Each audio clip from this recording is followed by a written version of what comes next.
There is, I'm happy to say, a religion of peace in this world, but it's not Islam.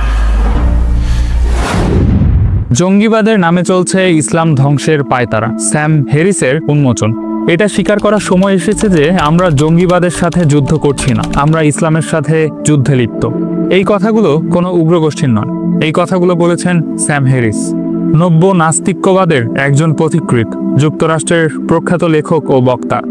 এই একটি লাইনই ফাঁস করে দেয় পশ্চিমা বিশ্বের রপ্তানিকৃত ওয়ার অ্যান্ড টেরর আসলে কি। এটা জঙ্গিবাদ দমন নয়, বরং ইসলাম ধ্বংসের পায়তারা। আজকের এই ভিডিওতে আমরা জানবো স্যাম হ্যারিসের মতো মানুষ কারা, ইসলাম নিয়ে পশ্চিমা বুদ্ধিজীবীদের আসলে উদ্দেশ্য কি, জঙ্গিবাদ বিরোধী যুদ্ধ আসলে কিভাবে ইসলামের বিরুদ্ধে যাচ্ছে, ইসলামকে ধ্বংস করছে, এবং মুসলিমদের জন্য আসলে কি ধরনের ভবিষ্যৎ অপেক্ষা করছে। নাম্বার 1, কে এই স্যাম হ্যারিস? স্যাম হ্যারিস একজন আমেরিকান লেখক, নিউরোসায়েন্টিস্ট এবং একজন নব্য নাস্তিক আন্দোলনের প্রধান 4 কণ্ঠের একজন। Richard Dawkins, Christopher Hitchens, Daniel Dennett ও স্যাম হ্যারিস। তার বইয়ের নাম দ্য এন্ড অফ ফেইথ। বক্তব্য: ধর্ম মানে অন্ধত্ব, সহিংসতা। কিন্তু লক্ষণীয় বিষয় হলো তার সমালোচনা একতরফাভাবে ইসলাম কেন্দ্রিক। তিনি খোলাখুলিভাবে বলেছেন ইসলাম একটি বিপজ্জনক আদর্শিক ব্যবস্থা, এটিকে নির্মূল করা প্রয়োজন। একজন প্রগতিশীল পশ্চিমা দার্শনিক যখন এই ধরনের কথা বলে তখন বুঝে নিতে হবে ইসলাম ফোবিয়া একাডেমিক লেভেলে চলে গেছে। এবার আসি পয়েন্ট 2-তে, ওয়ার অন টেরর নাকি ওয়ার অন ইসলাম। 2001 সালে যুক্তরাষ্ট্র ওয়ার অন টেরর শুরু করে।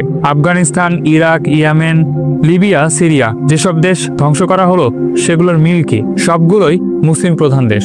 সব জায়গায় নিরীহ মুসলমান ধ্বংস করা হলো এবং হাজার হাজার মানুষকে হত্যা করা হলো জঙ্গিবাদের নামে। কিন্তু প্রশ্ন হলো, আল কায়েদা, তালেবান, আইএস এরা তো মাত্র কিছু গোষ্ঠী, তাহলে কেন ইসলামকেই আক্রমণ করা হলো?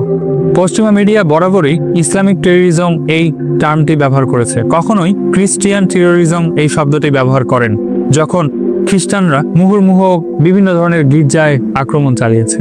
পশ্চিমা ইসলাম বিরোধী চিন্তা আসলে 3টি স্তরে গঠিত হয়েছে।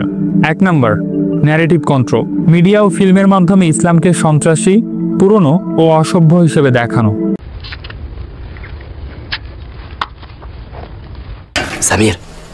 Samir, there is somebody that I want you to meet when we get out of here. We're in prison in Yemen for terrorism. I wouldn't make any plans, man.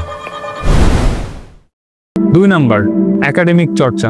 Sam Harris, ডকিন্সের মতো লেখকের মাধ্যমে ধর্মকে বিজ্ঞান বিরোধী হিসেবে তুলে ধরা। 3 নম্বর, policy তৈরি। মুসলিম দেশগুলোতে হামলা, নিষেধাজ্ঞা, ডেমোক্রেসি এক্সপোর্ট এর নামে আসলে দখল চলতো। ফলাফল কি?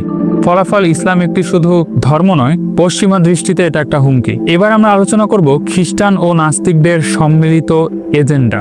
একদিকে রয়েছে পিউরিটান খ্রিস্টান ধ্বজাধারীরা যারা বলে ইসলাম ফলস রিলিজিয়ন, আর অন্যদিকে রয়েছে নব্য নাস্তিকরা যারা বলে সব ধর্মই খারাপ, তবে ইসলাম সবচেয়ে বেশি সহিংস।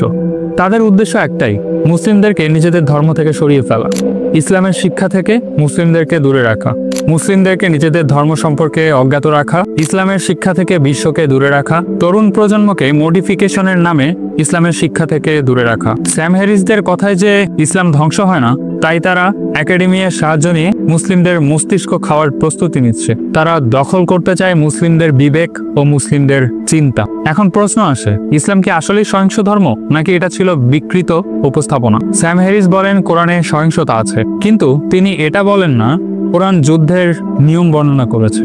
অন্যায়ভাবে সীমা লঙ্ঘন করো না, কোরআনের স্পষ্ট আয়াত। ইসলাম বলে একজন নির্দোষ মানুষকে হত্যা করা মানে গোটা মানবতাকে হত্যা করা। নবী মুহাম্মদ সাল্লাল্লাহু আলাইহি ওয়াসাল্লাম যুদ্ধের মাঝেও মহিলাদের, শিশুদের, গাছপালা, প্রাণীকে হত্যা করতে নিষেধ করেছেন।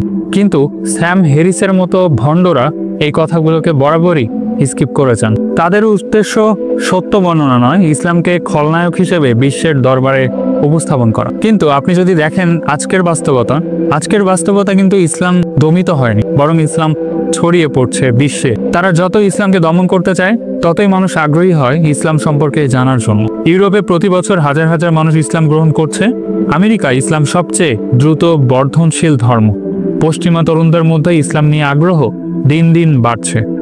যেখানে ইসলাম ভীতি ছড়াচ্ছে স্যাম হ্যারিসের মতো ভণ্ডরা সেখানে সাধারণ মানুষ বলছে ইসলাম তো সহমর্মিতা, ধৈর্য ও শান্তির ধর্ম। সত্য তো সামনে আসবেই, সত্য সামনে আসারই ছিল। জঙ্গিবাদের নামে ইসলামকে দমন করার এই মহাযজ্ঞ একদিন নিজেই ধসে পড়বে, কারণ মিথ্যার উপর কখনো সভ্যতা টিকে না। স্যাম হ্যারিসদের মতো বুদ্ধিজীবীরা ভুলে যান ইসলামকে যত দমন করা হয়েছে ইতিহাসে, ততই সে পুনরুত্থান ঘটিয়েছে।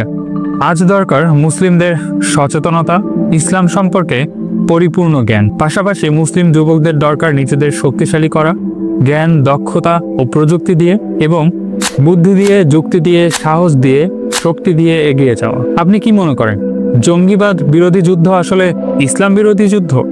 আপনার মতামত কমেন্ট বক্সে জানিয়ে দিন। পরবর্তী ভিডিওর জন্য আহ্বান জানিয়ে আজকের ভিডিও এখানে শেষ করছি। পরবর্তীতে এ ধরনের আরও দারুণ ভিডিও পেতে চ্যানেলটি সাবস্ক্রাইব করে পাশেই থাকুন।